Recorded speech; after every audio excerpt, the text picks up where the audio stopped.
प्रणाम भैया। हम राणा रंजीत बासु आप लोगन खातिर एगो भोजपुरी रचना लेके आइल बानी। हमके आशा ना पूरा विश्वास बाटे कि आप लोगन के ई रचना जरूर पसंद आई।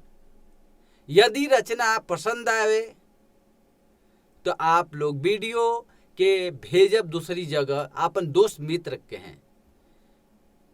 सरकार गंगा माई के प्रदूषण मुक्त करे खातिर आपन विधि से आपन कार्यक्रम चला रहल बिया। हर आदमी आपन माध्यम से कौनो न कौनो विधि अपना रहल बाले गंगा माई के प्रदूषण से मुक्ति दिलावे खातिर। तो हमहू आपन माध्यम से एगो गंगा माई के गीत लिखले बानी और आप लोगन के प्रस्तुत कर रहल बानी। हमके आशा ना पूरा विश्वास बाटे कि आप लोगन के ई रचना पसंद आई और ई गंगा माई के प्रदूषण मुक्त बनावे में आपन सहयोग देही।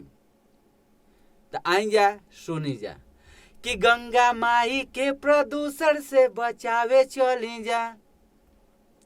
गंगा माई के प्रदूषण से बचावे चली जा। अरे जे सूतल बाटे ओकरा के जगावे चली जा। जे सूतल बाटे ओकरा के जगावे चली जा। गंगा माई के प्रदूषण से बचावे चली जा। गंगा माई के प्रदूषण से बचावे चली जा। अपने से शुरुआत करी जा, मिलजुल सबे बात करी जा।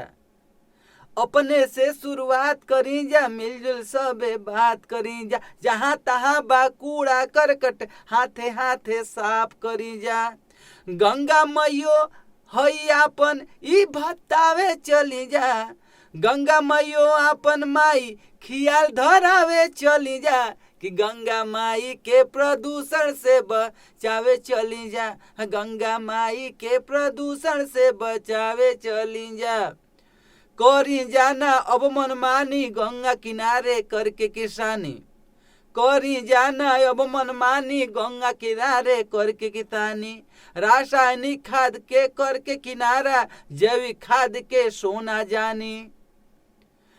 रसायन करे गंगा दूषित समझावे चली जा। रसायन करे गंगा दूषित समझावे चली जा। कि गंगा हे गंगा माई के प्रदूषण से बचावे चली जा।